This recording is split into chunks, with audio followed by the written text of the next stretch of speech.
Good evening. Civics में हम लोग देखेंगे अध्याय 5 जनसंघर्ष और आंदोलन। ये हम लोग का नया लेसन चालू होने वाला है और लेसन 4 में पिछली क्लास मैंने लेसन 4 क्लियर किया था, जाति धर्म और लैंगिक मसले। आशा करते हैं सभी कोई क्वेश्चन आंसर बना चुके होंगे।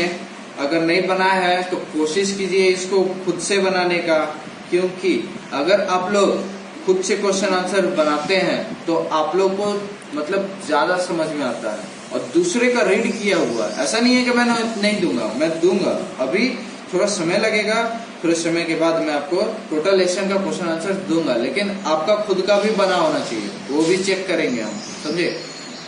दोनों चीज चेक होगा। तो क्वेश्चन आंसर जो नहीं बना है वो लोग याद से बना ही लीजिए, ठीक है। अब हम लोग यहाँ पे न्यू लेसन स्टार्ट करते हैं, जनसंघर्ष और आंदोलन। आइए देखते हैं इसके बारे में। हम लोग का नया टॉपिक, फर्स्ट टॉपिक है नेपाल और बोल्बिया में जनसंघर्ष। अब नेपाल और बोल्बिया में जनसंघर्ष किस प्रकार हुआ था, आइए देखते हैं। क्या आपको पोलैंड में लोकतंत्र की जीत का कथा याद है? क्या आपको जो पोलैंड में जो जीत, लोकतंत्र की जीत का जो कथा हुआ था वो आपको याद है? हमने इसके बारे में पिछले साल कक्षा 9 की पुस्तक के पहले अध्याय में पढ़ा था, और इसके बारे में हमने कक्षा 9 का पिछले साल पहले अध्याय में पढ़ा था। यह कहानी हम लोकतंत्र की रचना में जनता की भूमिका की याद दिलाती है, और यह कहानी हमारे लोकतंत्र की रचना के तौर पर जनता की भूमिका का याद दिलाता है, ठीक है। आइए इस तरह की दो हालिया घटनाओं के बारे में पढ़ें और जाने कि लोकतंत्र में सत्ता से इस्तेमाल कैसे होता है और सत्ता का इस्तेमाल किस प्रकार होता है। इसी तरह का जो पोलैंड में जो घटना हुआ था, लोकतंत्र का जो जीत हुआ था, उसी प्रकार दो और घटनाएं के बारे में बताया गया, उसके बारे में जानेंगे। आइए देखते हैं। तो हम लोग का पहली घटना कहाँ हुआ था? नेपाल में लोकतंत्र का आंदोलन। हमारे नेपाल में लोकतंत्र का आंदोलन किस प्रकार होता है वो देखते हैं। सन 2006 के अप्रैल माह में नेपाल में एक विलक्षण जनसंघर्ष उठ खड़ा हुआ था, और नेपाल में 2006 के अप्रैल मंथ में वहां पे बहुत सारे आंदोलन उठ चुके थे। शायद आपको याद है कि नेपाल लोकतंत्र की तीसरी लहर है, और नेपाल जो है लोकतंत्र का जो तीसरा लहर कहलाता है कि देशों में एक जहां लोकतंत्र 1990 के दशक में कायम हुआ था, और वहां पे लोकतंत्र कब कायम हुआ था? 1990 के दशक में कायम हुआ था। नेपाल में राजा औपचारिक रूप से राज्य का प्रधान बना रहा, लेकिन वास्तविक सत्ता का प्रयोग जनता के द्वारा निर्वाचित प्रतिनिधियों के हाथों में था। और वहां पे नेपाल में राजा औपचारिक रूप से मतलब न सहमति से वहां का प्रधान बन गए, और लेकिन वहां का जो वास्तविक सत्ता था, जो वास्तविक सत्ता कहलाता था, वो हमारे प्रतिनिधियों के हाथ में था। अत्यंतिक राजतंत्र से संवैधानिक राजतंत्र के इस संक्रमण को राजा वीरेंद्र ने स्वीकार कर लिया था, और जो अत्यंतिक राजतंत्र से संवैधानिक राजतंत्र में जब कन्वर्ट होता है, तब वो उसके बीच जो संक्रमण होता है उसको कौन? राजा वीरेंद्र ने उसको स्वीकार कर रखा था। लेकिन शाही खानदान के एक रस्म कत्लेआम में राजा वीरेंद्र की हत्या हो गई थी, और शाही खानदान के कत्लेआम के कारण उनके कत्लेआम हत्या कर दिया गया था। नेपाल के नए राजा ज्ञानेन्द्र लोकतंत्र शासन को स्वीकार करने के लिए तैयार नहीं थे, और नेपाल का नया राजा बना कौन? ज्ञानेन्द्र। लेकिन वो लोकतंत्र के शासन को स्वीकार नहीं करते थे, वो नकारते थे। लोकतांत्रिक रूप से निर्वाचित सरकार को अलोकप्रियता और कमजोरी का उन्होंने फायदा उठाया, और लोकतंत्र के रूप में जो निर्वाचित जो सरकार थे, और अलोकप्रियता के तौर पर मतलब सबके न सहमति के तौर पर ही उन्होंने दूसरों का फायदा उठाया। सन 2005 की फरवरी में राजा ज्ञानेन्द्र ने तात्कालिक प्रधानमंत्री को अपस्त करके, मतलब पद से हटा करके, उनका जो उस वक्त का जो प्रधानमंत्री था उनको पद से हटा करके, अपस्त करके जनता द्वारा निर्वाचित सरकार को भंग कर दिया गया था। जनता द्वारा जो निर्वाचित सरकार जो था उसको भंग कर दिया गया था। कौन? ज्ञानेंद्र ने। 2006 की अप्रैल में जो आंदोलन उठ खड़ा हुआ उसका लक्ष्य शासन की बागडोर राजा के हाथ से लेकर दोबारा जनता के हाथों में सौंपना था। और 2006 के अप्रैल माह में लोगों ने आंदोलन किया और उस आंदोलन में क्या मांग की गई थी कि ज्ञानेंद्र के हाथों में जो सत्ता है और जो शासन है उसको उनकी ज्ञानेंद्र के हाथों से हटा करके जनता के हाथों में सौंपा जाए। संसद की सभी बड़ी राजनीतिक पार्टियों ने एक 7 पार्टी अलायंस मतलब बनाया, कोई एक पार्टी बनाया था जिसका नाम था 7 पार्टी अलायंस का नाम देकर उन्होंने एक पार्टी बनाया था। सप्तदलीय गठबंधन SPA, जिसे क्या कहते हैं? सप्तदलीय गठबंधन कहते हैं, उसे SPA भी कहते हैं। और नेपाल की राजधानी काठमांडू में 4 दिन के बाद का आह्वान किया। नेपाल की राजधानी में उसका 4 दिन के बाद उसको आह्वान मतलब विरोध किया था। इस प्रतिरोध ने जल्दी से अनियतकालीन बंद का रूप ले लिया था। और इस प्रतिरोध जल्दी से क्या बन गया था? अनियमितकालीन बंद का रूप ले लिया था। और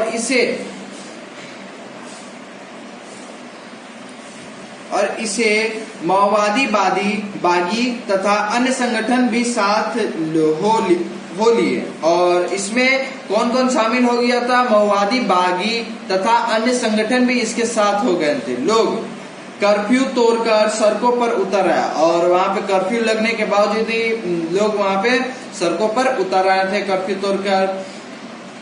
तकरीबन 1 लाख लोग रोजाना एकजुट होकर लोकतंत्र की बहाली की मांग कर रहे थे। और वहां पे तकरीबन 1 लाख लोग वहां पर रोडों पर घूमकर लोकतंत्र की बहाली का मांग कर रहे थे। और लोगों की इतनी बड़ी तादाद के आगे सुरक्षा बलों की एक ना चल सकी। और सुरक्षा बल जो होते हैं, जो पुलिस लोग होते हैं, उनकी एक ना चल सकी वहां पे इतने संख्या में लोग होने के बाद में। 21 अप्रैल का दिन आंदोलनकारियों की संख्या 3 से 5 लाख तक पहुंच गई। अब यहाँ पे 21 अप्रैल को उनकी संख्या कितना हो गई? 1 लाख से 3 से 5 लाख के बीच में पहुंच गई थी।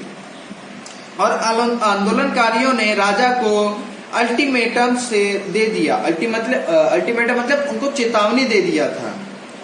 राजा ने आधे अधूरे मन से कुछ रियायत देने की घोषणा की, जैसे आंदोलन के नेताओं ने स्वीकार नहीं किया था। और रियायत देने का घोषणा किया था, मतलब उसे कुछ सुविधा देने की लोगों को, मतलब इतने ज्यादा संख्या में, तो राजा ने आधे से ज्यादा सुविधा देने की उनको घोषणा की थी, पर जनता ने उनको नकार दिया। नेता अपनी मांग पर अडिग रहे कि संसद की बहाल किया जाए, मतलब संसद को खुलेआम छोड़ दिया जाए, उनको किसी के हाथों में होना जरूरी नहीं है। और वो अपने बात पर जमे रहे थे। सर्वदलीय सरकार बने तथा एक नए संविधान से सभा का गठन हुआ। और वहां पे अंत में सर्वदलीय सरकार मतलब सारे दलों का एक सरकार बना था और नए संविधान सभा का गठन भी किया गया था। 24 अप्रैल 2006 अल्टीमेटम का अंतिम दिन था। 24 अप्रैल 2006 को अल्टीमेटम का मतलब उनकी चेतावनी का, जनताओं की चेतावनी का अंतिम दिन था। इन दिन राजा 3 मांगों को मानने के लिए बाध्य हुआ। और इन दिन राजा 3 मांगों को मानने के लिए बाध्य हुआ, सिर्फ वो 3 मांगे माना। SPA ने गिरिजा प्रसाद कोइराला को अंतरिम सरकार का प्रधान चुना, मतलब उनके करंट का प्रधान उनको चुना ज्ञानेंद्र के हटाने के बाद। किनको? गिरिजा प्रसाद को, ठीक है। संसद फिर बहाल हुआ, मतलब संसद फिर आजाद कहलाया। और इसमें अपने बैठक में कानून पारित किए। और इसके अपने बैठक में उनका स्वयं का जो बैठक हुआ था उसमें कानून को पारित किया गया था, मतलब कानून बनाया गया था। इन कानून के सहारे राजा की अधिकांश शक्तियां वापस ले ली गई थी। और इन कानून के सहारे राजा की शक्तियों को वापस ले लिया गया था। जो राजा की जो शक्तियां थी, जो उनके काम किया गया था पहले वाला, उनको हटा दिया गया था। इन कानूनों नई संविधान सभा के निर्वाचन के तौर तरीके पर SPA एसपीए और माओवादियों के बीच सहमति बने और इनके संविधान सभा में निर्वाचित जो तौर तरीके हुए थे, जो नए कानून बने थे, उनके बीच में एसपीए और माओवादियों के बीच संबंध बना था। इस संघर्ष को नेपाल का लोकतंत्र के लिए दूसरा आंदोलन कहा गया और इस संघर्ष को नेपाल का लोकतंत्र के लिए दूसरा आंदोलन कहा गया है। ठीक है, नेपाल के लोगों का यह संघर्ष पूरे विश्व के लोकतंत्र प्रेमियों के लिए प्रेरणा का स्रोत है और नेपाल का यह संघर्ष पूरे विश्व के लिए लोकतंत्र प्रेमियों का एक संघर्ष कहलाता है, एक स्रोत कहलाता है। ठीक है, इस प्रकार हमने पहला संघर्ष देखा, नेपाल में लोकतंत्र किस प्रकार स्थापित किया गया था, और दूसरा यहाँ पे संघर्ष बताया गया है कौन सा, बोल्विया का जल युद्ध। अब बोल्विया में जल के लिए किस प्रकार युद्ध हुआ था, आइए देखते हैं। नेपाल अथवा पोलैंड की कथाएं लोकतंत्र की स्थापना अथवा उनके पुनरुद्धार की बातें बताती है। नेपाल तथा पोलैंड की कथाएं लोकतंत्र की स्थापना तथा उनकी पुनरुद्धार द्वारा बातें बताती हैं। ठीक है, लेकिन जन संघर्ष की भूमिका लोकतंत्र की स्थापना के साथ खत्म नहीं होता और जन संघर्ष का जो भूमिका है, मतलब उनका जो कार्य है, वो लोकतंत्र की स्थापना के बाद ही वो पूर्ण समाप्त नहीं हो जाता। बोल्विया में लोगों ने पानी के निजीकरण के खिलाफ एक सफल संघर्ष चलाया था और बोल्विया में लोकतंत्र तो था, पहले से स्थापित था। उसके लोकतंत्र के स्थापित होने के बाद उनके जल का भी आपूर्ति पूर्ण रूप से नहीं हो पा रहा था और उनके जल के लिए एक नया संघर्ष चलाया गया था। इससे पता चलता है कि लोकतंत्र की जीवंतता से जल संघर्ष की अंदरूनी रिश्ता है और इससे पता चलता है कि क्या पता चलता है कि जो लोकतंत्र, जो जन संघर्ष जो लोगों ने किया था, वो लोकतंत्र का एक अहम भूमिका निभाता, वो एक तौर पर रिश्ता के तौर पर कहलाता है। अगर मान लीजिए आपके इलाके में, आपके शहर में लोकतंत्र स्थापित ही नहीं है, तो आप वहां पे उसको आप कुछ मांग ही नहीं कर पाएंगे वहां पे आप लोग। ठीक है, इसलिए जो जन संघर्ष है वो लोकतंत्र का एक रिश्ता के तौर पर कहलाता है। बोल्विया लातीनी अमेरिका का एक गरीब देश है। बोल्विया क्या है, लातीनी अमेरिका एक गरीब देश है। विश्व बैंक ने यहाँ एक सरकार पर नगरपालिका द्वारा की जा रही जल आपूर्ति से अपना नियंत्रण छोड़ने के लिए दबाव डाला और विश्व बैंक ने क्या किया, जो नगरपालिका है, जो जल आपूर्ति, जो सबको जल देता है, तो उसको उस पर दबाव डालकर उनका कार्य को बंद करने के कहा गया।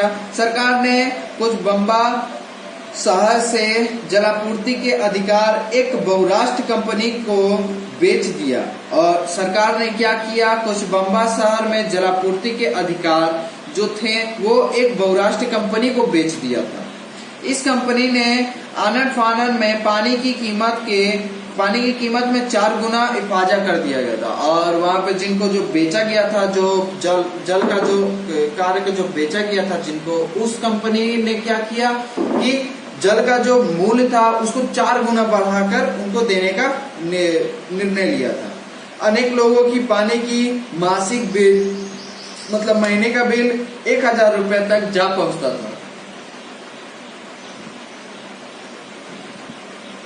कि उनके महीने का बिल 1000 तक पहुंच जाता था, जबकि बोल्विया में लोगों का औसत आमदनी 5000 रुपया महीना था, लेकिन लोगों का मासिक व्यय, जिनका उनका जो इनकम होता था 5000 ही सिर्फ होता था महीना के तौर पर और उनका 1000 रुपया पानी में ही महीना निकल जाता था। इसके फलस्वरूप स्वतः स्फूर्त जनसंघर्ष भड़क उठा और जितने सारे जनसंघर्ष थे, जितने सारे लोग थे, वो उनके ऊपर भड़क उठे। सन 2000 की जनवरी में श्रमिकों, मानवाधिकार कार्यकर्ताओं तथा सामुदायिक नेताओं के बीच एक संगठन ने आकर ग्रहण किया और इस संगठन ने शहर में 4 दिन की कामयाब आम हड़ताल की और यहाँ पे बहुत सारे लोगों ने सन 2000 की जनवरी में श्रमिकों, मानवाधिकार कार्यकर्ताओं तथा सामुदायिक नेताओं के बीच में एक गठबंधन हुआ, उनके बीच में बातचीत हुआ और उनके बातचीत के बाद पता ये अंतिम निर्णय कहाँ तक आया, हड़ताल पर आ पहुंचा था। सभी ने हड़ताल किया था। सरकार बातचीत के लिए राजी हुए और हड़ताल वापस ले ली गई थी। और सरकार ने क्या किया, बातचीत के तौर पर उनको बुलाया गया और हड़ताल को वापस लेने के लिए कहा गया। फिर भी कुछ हाथ नहीं लगा और हमने जिन लोगों ने हड़ताल किया था उन्होंने हड़ताल रोककर बातचीत भी की, फिर भी कुछ हुआ नहीं है, कुछ हाथ नहीं लगा। फरवरी में फिर आंदोलन शुरू हुआ और फरवरी में फिर से आंदोलन शुरू किया गया था, लेकिन इस बार पुलिस ने बर्बरता पूर्वक दमन किया। और वहां पे पुलिस ने क्या किया था, बर्बरता पूर्वक दमन किया था, उन पर आक्रमण किया था। अप्रैल में एक और हड़ताल हुई और सरकार ने मार्शल लॉ लगा दिया गया था। और जनवरी के बाद अप्रैल तक उन्होंने हड़ताल की और वहां पर मार्शल लॉ लगा दिया गया था।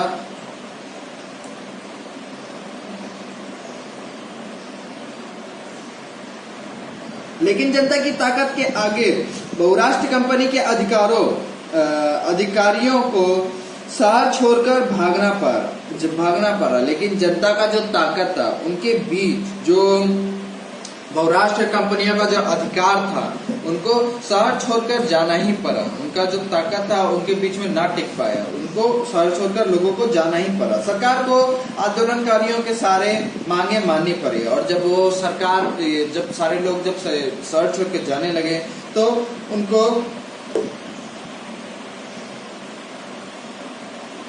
यहाँ पे बोला जा रहा है कि लेकिन जनता की ताकत के आगे बहुराष्ट्र कंपनी के अधिकारों को शहर छोड़कर जाना पड़ा। मतलब जनता का जो ताकत था, उनका जो एकता था, उनके आगे बहुराष्ट्र कंपनी का जो अधिकार था, बहुराष्ट्र कंपनी के अधिकार को शहर छोड़कर जाना पड़ा। ठीक है।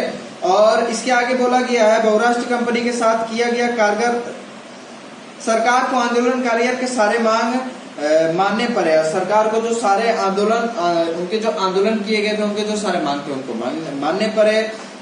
बहुराष्ट्र कंपनी के साथ किया गया कारगर रद्द कर दिया गया था और बहुराष्ट्र कंपनी के साथ जो किया गया, जो कारगर था, जो किया गया जो काम था, उसको सारे को रद्द कर दिया गया था। इस आंदोलन को बोलबिया के जलयुद्ध के नाम से जाना जाता है। और इस आंदोलन को क्या मानते हैं हम लोग, बोलबिया का जल युद्ध के नाम से जाना जाता है। ठीक है।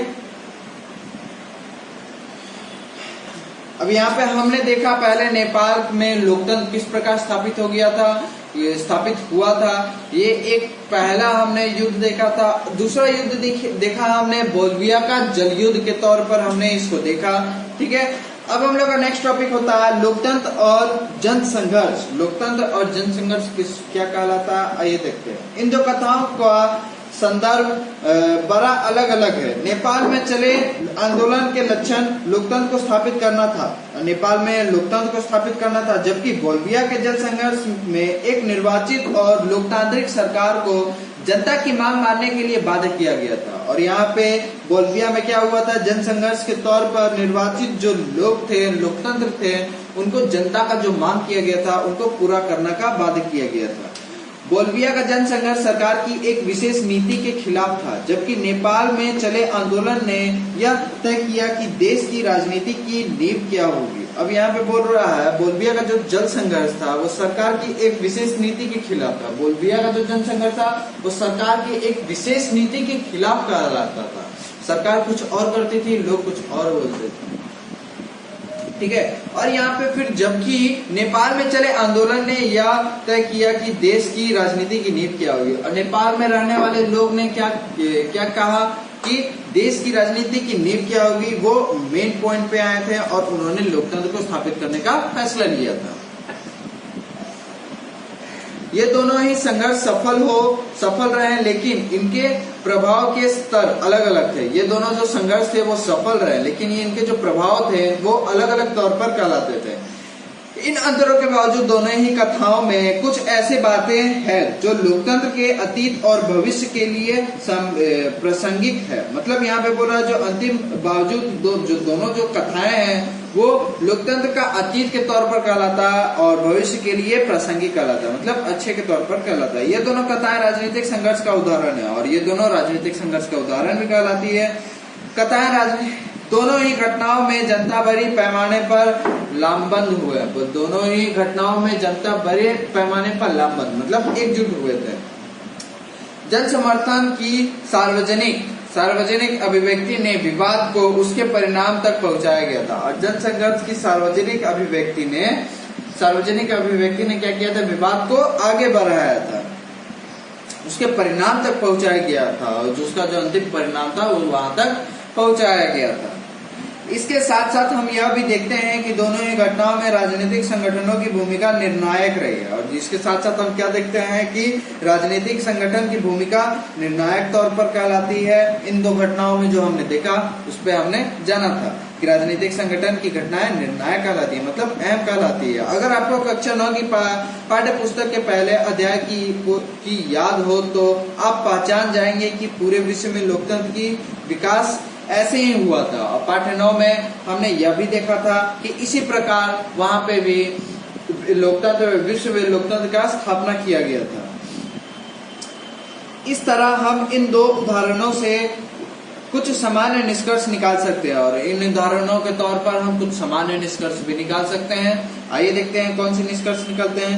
पहला निष्कर्ष के तौर पर है कि लोकतंत्र का जन संघर्ष के जरिए विकास होता है। लोकतंत्र का ही जन संघर्ष के जरिए ही विकास होता है।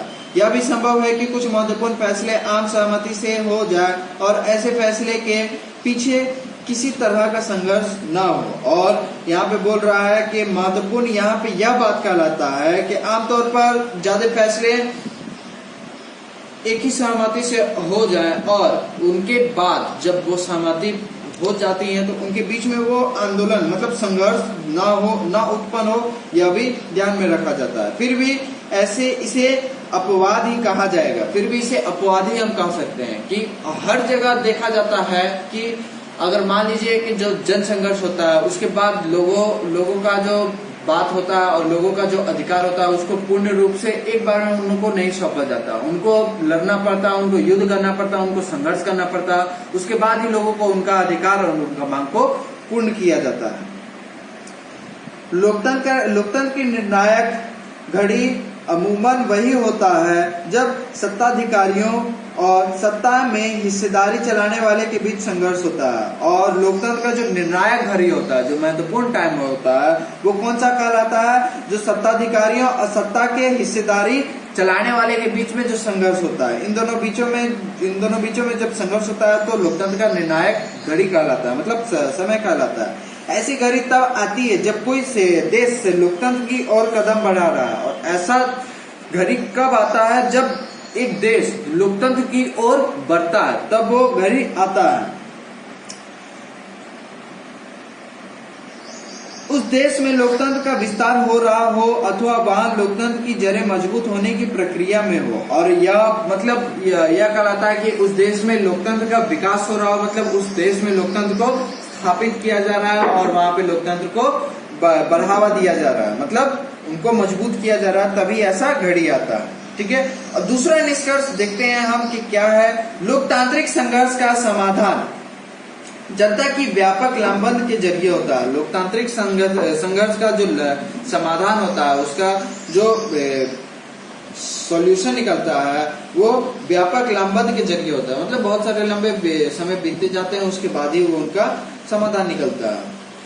संभव है कभी कभी इस संघर्ष का समाधान मौजूदा संस्थाओं मसलन संसद अथवा न्यायपालिका के जरिए हो जाए। अब यहाँ पे बोल रहा है कि कभी कभी हमने देखा है कि संघर्ष का जो समाधान है मौजूदा संस्थाओं मसलन संसद अथवा न्यायपालिका के जरिए ही हो जाए। कभी कभी के तौर पर हम यह भी देखते हैं कि उनका जो समाधान होता है वो संसद अथवा न्यायपालिका के तौर पर भी उनका हो सकता है। लेकिन जब विवाद ज्यादा गहन हो जाता है, जब ज्यादा तौर पर हो जाता है तो ये संस्थाएं स्वयं उस विवाद का हिस्सा बन जाती है, और स्वयं ही जो संस्थाएं हैं, मतलब संसद, जो न्यायपालिका हुआ और संसद हुआ, वो उसमें स्वयं सम्मिलित हो जाता है। ऐसे में समाधान इन संस्थाओं के जरिए नहीं बल्कि उनके बाहर यानी जनता की मध्य से आता है। और यहाँ पे ऐसी संस्थाएं क्या होती है कि उनके जरिए बल्कि उनके बाहर यानी जनता के माध्यम से बाहर निकलता है, जनता के माध्यम से उनको मतलब आगे के तौर पर देखा जाता है। ठीक है। अब हम लोग का तीसरा से निष्कर्ष निकलता है।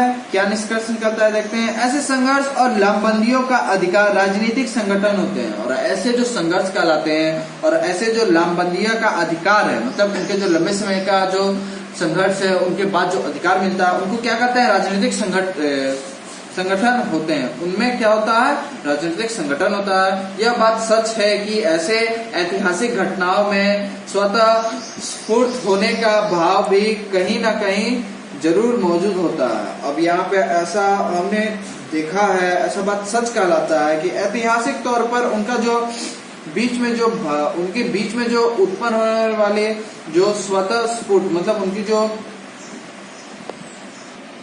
यहाँ पे बोल रहा है कि यह बात भी हमारे ऐतिहासिक तौर पर यह घटना भी सच कहलाता है कि स्वतः स्फूर्त होने का भाव भी कहीं न कहीं जरूर मौजूद होता है। लेकिन जनता की स्वतः स्फूर्त सार्वजनिक भागीदारी संगठन राजनीति के जरिए कारगर हो जाता है। जो स्वतः स्फूर्त जो होता है वो जनता के तौर पर सार्वजनिक भागीदारी के तौर पर वो कहलाता है, और उनका जो संगठन होता है राजनीति के जरिए कारगर होता है, मतलब राजनीति के जरिए ही उनका संगठन संपूर्ण होता है। संगठित राजनीति के कई माध्यम हो सकते हैं। संगठित जो राजनीति होता है उसका बहुत सारे माध्यम हो सकते हैं, कई माध्यम हो सकते हैं। ऐसे माध्यमों में राजनीतिक दल, दबाव समूह और आंदोलनकारी समूह शामिल होते हैं। और ऐसी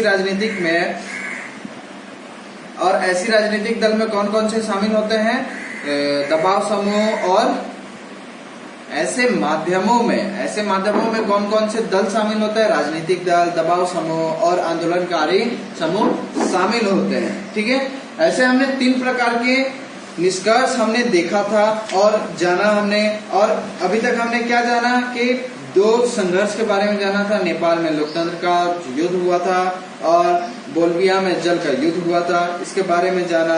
ठीक है, आज के लिए सिर्फ बस इतना ही। अगले क्लास में हम जानेंगे लामबंदी और संगठन किस प्रकार हुआ था। ठीक है, वो हम लोग नेक्स्ट क्लास में जाने। अभी तक बस खाली इतना ही। आप इसको दोबारा पढ़िएगा, अच्छे से समझाया गया है, अच्छे से क्लियर किया गया है।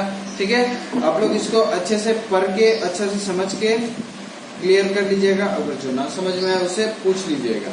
ठीक है, और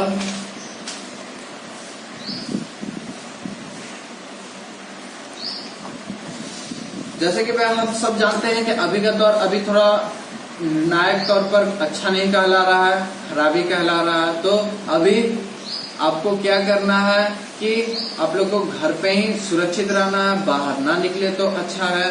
अभी हमारे एरिया में भी कोरोना अभी निकलना चालू हो गया है, इसीलिए आप लोग को क्या करना है, ज्यादा से ज्यादा घर पे रहना है, घूमने की कोशिश ना करें। अगर आप निकलते भी हैं तो अपनी सुविधा के तौर पर सैनिटाइजर और मास्क लेके निकले, और मास्क लगा के निकले, और ग्रुप में ना घूमें, अकेले निकले, जहाँ काम है उसको क्लियर करें और तुरंत घर पहुंच जाए। ठीक है, और अभी सब जानते हैं कि अभी के सब कोई घर पे पढ़ ही रहे होंगे, है ना। तो आप लोग को क्या करना है, और ज्यादा से ज्यादा आप लोग को और मेहनत करना है। ठीक है, तो इसके लिए आप लोग थोड़ा ध्यान दीजिएगा और सोचिएगा कि अभी का टाइम जो है आप लोग को ज्यादा ध्यान देना है, क्योंकि अभी का जो समय पार हो जाएगा ना, फिर आप लोग को टाइम नहीं मिलेगा। और फिर जब लॉकडाउन खुलेगा, फिर जब स्कूल खुलेगा, तब आप लोग का एग्जाम लिया जाएगा, और तुरंत एग्जाम लेके सारा टेस्ट वगैरह, यहाँ कोचिंग में भी टेस्ट वगैरह स्टार्ट होगा, सब चीज क्लियर किया जाएगा। इसलिए आप लोग को अभी से तैयारी करना चालू करना, थोड़ा से ही सब चीज होता है। ठीक है, एक बार में सब कुछ नहीं क्लियर हो पाता है। ठीक है, इस बात को ध्यान दे के रखना है। ठीक है, थैंक यू।